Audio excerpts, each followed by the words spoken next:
द्रोणाचार्य था भारत का पहला test tube baby. Bhishma Pitamah के पास थे ऐसे तीर जिनसे पूरी महाभारत सेना खत्म हो सकती थी। धृतराष्ट्र का संबंध एक वैश्य महिला दासी से क्यों था? सहदेव ने अपने पिता का मस्तिष्क क्यों खाया? कर्ण युद्ध के समय अपनी विद्याएं क्यों भूल गए? और भी बहुत कुछ। लेकिन दोस्तों प्लीज वीडियो शुरू करने से पहले एक बात पर गौर करें। यार आप सब मेरी फैमिली हो और आपके लिए ही वीडियो बनाता हूँ, लेकिन भाई लोगों यार थोड़ा सपोर्ट तो करो यार। आप ना तो वीडियो लाइक करते हो ना ही चैनल को सब्सक्राइब करते हो। अगर वीडियो में कुछ पसंद नहीं आता तो बताओ, मैं और सुधार करूंगा। नहीं तो फिर जब आप सपोर्ट ही नहीं करोगे तो चैनल को बंद करना पड़ेगा। सब आपके ऊपर है फ्रेंड्स, तो कर लो यार चैनल को सब्सक्राइब और 1K सब्सक्राइब तो कंप्लीट करो यार। चलो अब वीडियो पर चलते हैं।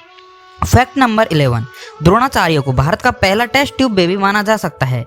यह कहानी भी काफी रोचक है। द्रोणाचार्य के पिता महर्षि भारद्वाज थे और उनकी माता एक अप्सरा थी। दरअसल एक शाम भारद्वाज शाम में गंगा नहाने गए, तभी उन्हें वहां एक अप्सरा नहाती हुई दिखाई दी।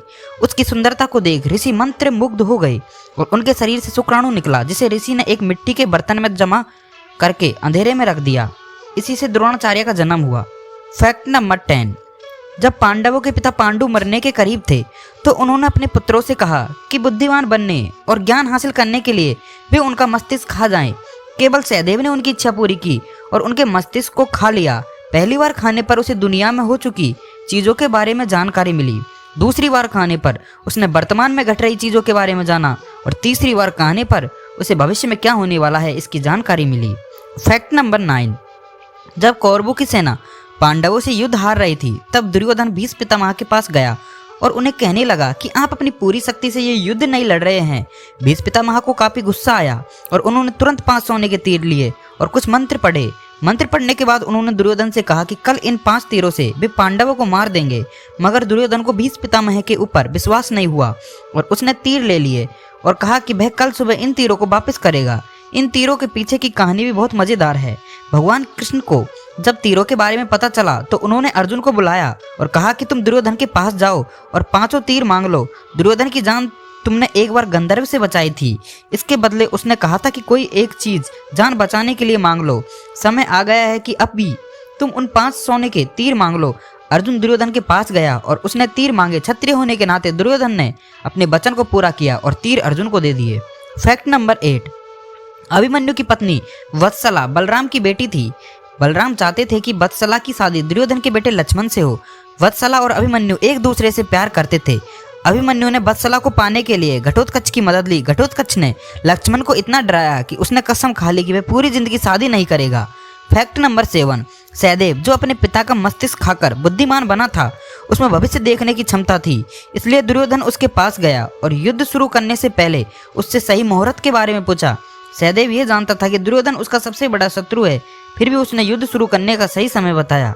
फैक्ट नंबर 6, धृतराष्ट्र का एक बेटा युयुत्सु नाम का भी था। युयुत्सु एक वैश्य महिला का बेटा था। दरअसल धृतराष्ट्र के संबंध एक दासी के साथ थे जिससे युयुत्सु पैदा हुआ था। फैक्ट नंबर 5, महाभारत के युद्ध में उडुपी के राजा ने निष्पक्ष रहने का फैसला किया था। उडुपी का राजा न तो पांडव की तरफ से थे न ही कौरव की तरफ से। उडुपी के राजा ने कृष्ण से कहा था कि कौरवों और पांडवों की इतनी बड़ी सेना को भोजन की जरूरत होगी और हम दोनों तरफ की सेनाओं को भोजन बनाकर खिलाएंगे। 18 दिन तक चलने वाले इस युद्ध में कभी भी खाना कम नहीं पड़ा। सेना ने जब राजा से इस बारे में पूछा तो उन्होंने इसका श्रेय कृष्ण को दिया। राजा ने कहा कि जब कृष्ण भोजन करते हैं तो उनके आहार से उन्हें पता चल जाता है कि कल कितने लोग मरने वाले हैं और खाना इसी हिसाब से बनाया जाता था। फैक्ट नंबर 4, आप शायद जानते होंगे कि कर्ण युद्ध के समय अपनी विद्या भूल गए थे, पर क्या आप जानते हैं कि जब द्रोणाचार्य ने कर्ण को ब्रह्मास्त्र विद्या सिखाने से इनकार कर दिया तब वो परशुराम के पास पहुंच गए। परशुराम ने प्रण लिया था कि इस विद्या को किसी ब्राह्मण को ही सिखाएंगे क्योंकि इस विद्या के दुरुपयोग का खतरा बढ़ गया था।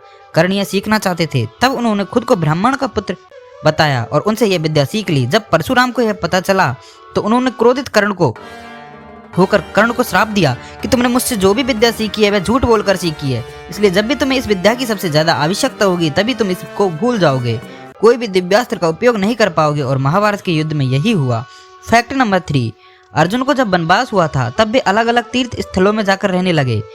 एक बार जब वे वन में भ्रमण कर रहे थे तब एक सुंदर स्त्री अर्जुन को देखकर उन पर मोहित हो गई थी। उसका नाम था उलूपी। असल में वह एक नागिन थी जो कि नागों के राजा कौरव्य की कन्या थी। फैक्ट नंबर 2, अर्जुन अपने 12 वर्ष के वनवास के दौरान मणिपुर पहुंचे। वहाँ उनकी मुलाकात चित्रागंधा से हुई। चित्रागंधा मणिपुर के राजा चित्रवाहन की पुत्री थी। उन्होंने जब अर्जुन को देखा तो उनसे विवाह करने की इच्छा जताई। अर्जुन ने भी उनसे विवाह करना स्वीकार कर लिया, किंतु राजा चित्रवाहन की एक शर्त थी कि उनकी पुत्री का जो पुत्र होगा वह उनके साथ मणिपुर में ही रहेगा। चित्रवाहन ऐसा इसलिए चाहते थे क्योंकि उनका कोई पुत्र नहीं था, और यदि उनकी पुत्री का विवाह होता तो वह भी अपनी ससुराल चली जाती, तो उसका वंश कभी आगे नहीं बढ़ सकता था। अर्जुन ने यह स्वीकार कर लिया। उसके बाद अर्जुन ने चित्रगंधा के साथ विवाह किया और उनसे एक पुत्र की प्राप्ति हुई जिसका नाम बब्रू वाहन पड़ा, और वह अपने नाना के साथ ही मणिपुर में रहने लगा। और उसके बाद अर्जुन ने वहां से भी प्रस्थान कर लिया। फैक्ट नंबर 1, जब पांडव कुरुक्षेत्र की लड़ाई में किए गए पापों का प्रायश्चित करने भगवान शिव को ढूंढने निकले थे, तब शिव उनसे छुप गए थे। शिव ने अपना रूप बदलकर एक बैल का रूप ले लिया था और उत्तराखंड में छुप गए। जहां से वो छुपे थे उस जगह को गुप्त काशी कहा जाता है। पांडव काशी से होते उत्तराखंड पहुंचे और वहां किसी तरह भीम ने भगवान शिव को खोज निकाला था। तो फ्रेंड्स, आज के लिए इतना ही। अगर आपको वीडियो पसंद आए हो तो प्लीज वीडियो को लाइक शेयर कर चैनल को सब्सक्राइब जरूर कर लेना।